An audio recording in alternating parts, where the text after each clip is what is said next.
TikTok pan video bang ci download ni athei nom tia ding wa okay ani le ma sa pe na Telegram sunga loading in tua pan add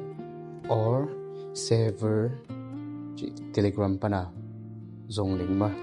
to ke tak chang tua anoi ya download der video YouTube Instagram achi pen mek ding ina to sunga loading to chang na cable ka load kirina load nai lo te ya start om ding ma to start mek ding to ke tak chang hilai sao dia dua pen ke ding ma to ke kit tak chang phong back ding ina TikTok sunga loading TikTok pana na video dik pen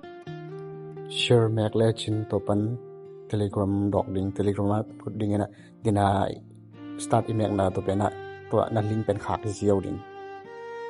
to hile bang ma boy cool vet lo ta ga mo man lang ta ga dan video pe ziau ding to chang man hi ziau okay lungdam ei boy the nai lo te jang the ding ina lamning e